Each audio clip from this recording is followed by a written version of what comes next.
वो आवश्यकता होती है। In life every man has twin obligation, कहता है हर एक के जीवन में इंसान के दोहरे दायित्व होते हैं। ऑब्लिगेशन टू हिज फैमिली, पहला दायित्व उसका अपने परिवार, हिज पेरेंट्स अपने माता पिता, to his wife and children अपने बच्चों और अपनी पत्नी के प्रति होता है। And he has an obligation to his people, और दूसरा उसके देशवासियों के प्रति, उसके समाज के प्रति और उसके देश के प्रति। In a civil and human society, एक सभ्य और मानवीय समाज में each man is able to fulfil those obligation, हर एक इंसान को दोहरे दायित्व पूरे करने चाहिए according to his own inclinations and abilities, अपनी खुद की एबिलिटीज़ के बेस पे। But in a country like South Africa, लेकिन साउथ अफ्रीका जैसे देश में it was almost impossible for a man of my birth and colour to fulfil both those obligation. लेकिन एक साउथ अफ्रीका जैसे देश में जो कि शुरू से ही दूसरों के अंडर, दूसरों के मतलब गुलाम रहते आया था, तो ऐसे में एक इंसान को अपने दोहरे दायित्व पूरे करने बड़े मुश्किल हो जाते थे। In South Africa a man of colour who attempted to live as a human being was punished and isolated. South Africa जैसे देश में अगर कोई भी आदमी कोशिश करता है एक अच्छा इंसान बनने की, अच्छा जीवन जीने की, तो उसको पनिश किया जाता और उसको अलग थलग कर दिया जाता। In South Africa a man who tried to fulfil his duty to his people was inevitably rived from his family. South Africa जैसे देश में अगर कोई आदमी अपनी ड्यूटी को पूरा करना चाहे अपने परिवार के प्रति, तो उसको ज़बरदस्ती उसके परिवार से अलग कर दिया जाता था, उसके घर से अलग कर दिया जाता था। And was force to live a life apart, और उसको एक अलग रह के जीवन जीने पे मजबूर किया जाता था। It will at existence of secrecy and rebellion, और यहीं से हल्की सी चिंगारी जो है वो जल उठती थी कि क्यों ना हम अपनी आज़ादी को प्राप्त करें, क्यों नहीं हमें अपने देश में रहते हुए अपनी तरह से जीने का अधिकार क्यों नहीं है। I did not in the beginning choose to place my people above my family, but in attempting to serve my people I found that I was prevented from fulfilling my obligation as a son, a brother, a father and a husband. तो यहाँ पर Nelson Mandela कह रहा है कि मैं खुद भी इस तरह की जो ड्यूटीज़ थी, I was not able to fulfil them, मैं भी उनको पूरा करने में सक्षम नहीं था। ना मैं एक अच्छा पिता बन पा रहा था, ना मैं एक अच्छा भाई बन पा रहा था, ना ही मैं एक अच्छा बेटा बन पा रहा था, और ना ही मैं एक अच्छा पति बन पा रहा था।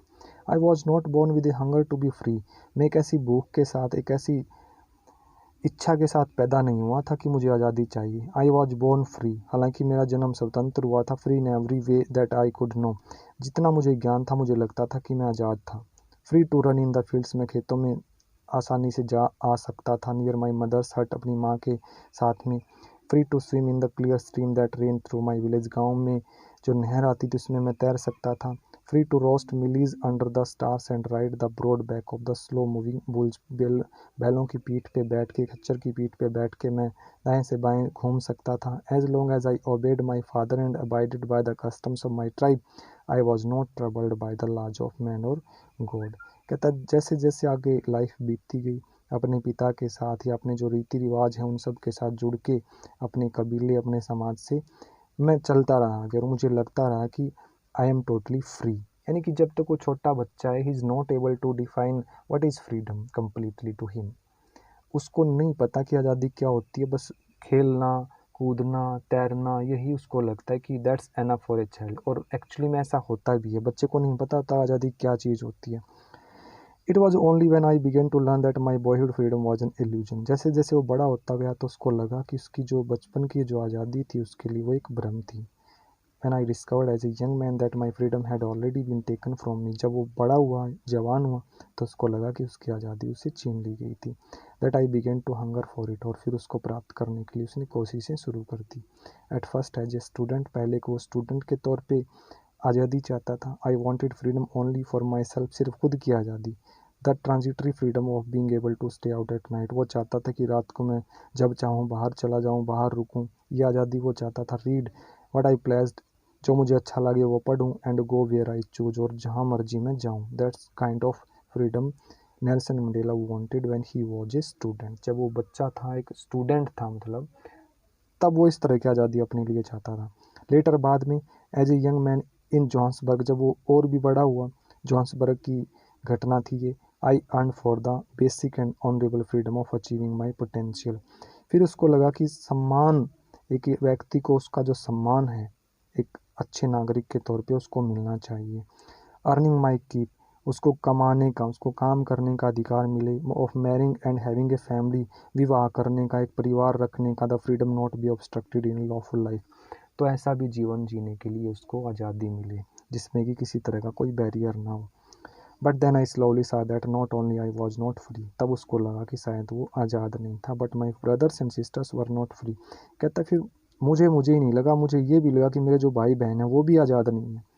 आई curtailed, आई सा that it was not just my freedom that was curtailed, फिर उसको लगा कि ये उसकी आज़ादी नहीं थी जो छिन गई थी, but the freedom of every one who looked like I did, बल्कि हर एक की आज़ादी छिनी थी। Was the part of south Africa that time, जो उस समय साउथ अफ्रीका का हिस्सा था एक नॉर्मल ह्यूमन बींग के तौर पे। That is when I join the African national Congress, कहता तभी मैंने अफ्रीकन नेशनल कांग्रेस को ज्वाइन किया। And that is when the hunger for my own freedom became the greater hunger for the freedom of my people, और तभी एक बड़ा change आया कि मेरी खुद की आज़ादी, मेरी आज़ादी ना रह के मेरे देश की आज़ादी मेरे लिए बन गई। It was the desire for the freedom of my people to live their lives with dignity and self-respect that animated my life। कहता फिर ये इच्छा बन गई कि मेरे देशवासी भी जो है वो आज़ाद हों और अपनी तरह का अपने एक इज्जत से भरा हुआ जीवन जो है वो बिताएं। That transformed a frightened young man into a bold one, और ऐसी इस घटना ने एक डरे और सहमे इंसान को नेल्सन मंडेला के रूप में एक हिम्मत वाला और एक फियरलेस कैरेक्टर बना दिया। That drove a law abiding attorney to become a criminal, जिसने कि कानून मान के चलने वाले इंसान को एक कानून तोड़ने वाला अपराधी बना दिया। That turned a family loving husband into a man without A home, जिसने कि नॉर्मली परिवार के अंदर एक पति के तौर पे घर चलाने वाले इंसान से बदल के एक ऐसा करेक्टर बना दिया जिसका कोई घर ही नहीं था। That forced a life loving man to live like a monk, जिसने कि एक बिल्कुल एक घरेलू परिवार से जुड़े इंसान को एक साधु की तरह जीवन बिताने के लिए बदल दिया था। दैट मीन्स इतना कुछ चेंज आया कि जब उसको डे बाय डे उसको पता लगता गया कि what is the real definition of freedom, side by side his character, his way of living changed completely. तो हर तरह के बदलाव जो उसमें उसने महसूस किए। I am no more virtuous or self-sacrificing than the next man, but I found that I could not even enjoy the poor and limited freedoms as I was allowed when I knew my people were not free। जब उसको लगा कि वो खुद और उसके देशवासी आज़ाद नहीं थी, तो उसको लगा कि वो किसी भी तरह की फ्रीडम को एंजॉय नहीं कर सकता। Freedom is indivisible, the chains on any one of my people were the chains on all of them। Freedom is indivisible का मतलब यहाँ पे कि जो आज़ादी है एक प्रकार से वो सबके लिए उतनी ही कंपलसरी है। उस आज़ादी को प्राप्त करके ही कोई भी अपना नेचुरल और एक नॉर्मल लाइफ जो है वो जी सकता है। अगर एक भी करेक्टर वहाँ पे बेड़ियों से जकड़ा हुआ है गुलामी की, दैट मीन्स पूरा देश ही जकड़ा हुआ है, ऐसा कुछ उसने सोचना शुरू किया। The change of all my people were the change on me, और जैसे उसके देशवासी गुलामी को झेल रहे थे तो वैसे ही वो खुद भी। I knew that the oppressor must be liberated just as surely as the oppressed, तब उसको लगा कि जो ओप्रेसर हैं, जो शोषण कर रहे हैं, जो दबा रहे हैं हमें दूसरों के नीचे, उनको भी वो काम छोड़ना चाहिए, और जो उस चीज़ को चुपचाप सहन कर रहे हैं, ओप्रेस्ड हैं, जो शोषित हैं, उनको भी आवाज़ उठानी चाहिए। A man who takes away another man's freedom is a prisoner of hatred, एक आदमी जो दूसरे की आज़ादी छीन लेता है वो भी एक घृणा का विषय है। A man who takes away another man's freedom is a prisoner of hatred, कहता वो आदमी जो दूसरे की आज़ादी छीनता वास्तव में वो एक नफ़रत फैलाने वाला है, घृणा फैलाने वाला इंसान है। He is locked behind the bars of prejudice and narrow mindedness, उसको तो मतलब एक सलाखों के पीछे धकेल देना चाहिए। प्रेजुडिस का strong dislike without any good reason, उसको तो सभी को घृणा करनी चाहिए क्योंकि वो एक इनह्यूमन टाइप ऑफ नेचर अपने अंदर रखता है, और अमानवीयता किसी भी तरह से एक नॉर्मल लाइफ को जीने के बीच में हमेशा बाधा बनती है। आई am not truly free if I am taking away someone else freedom, कहता मैं आज़ाद नहीं हूँ अगर मैं किसी दूसरे की आज़ादी छीन रहा हूँ।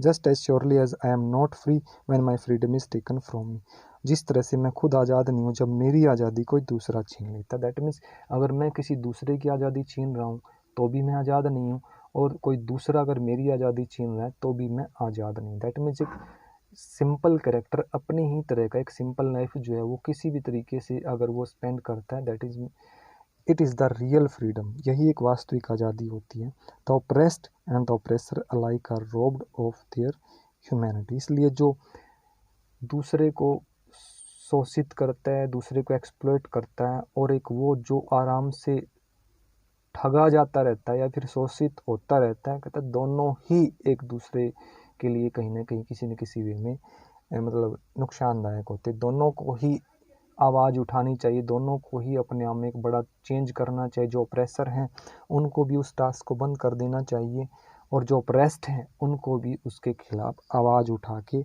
अपनी एक फ्री लाइफ के लिए डिमांड जो है वो रखनी चाहिए। उसके लिए हो सकता है कि lot of sacrifices must be there, हो सकता है बहुत सारे जीवनों को वहाँ पे जो है दाव पे लगाना पड़ जाए। Doesn't matter, that's all.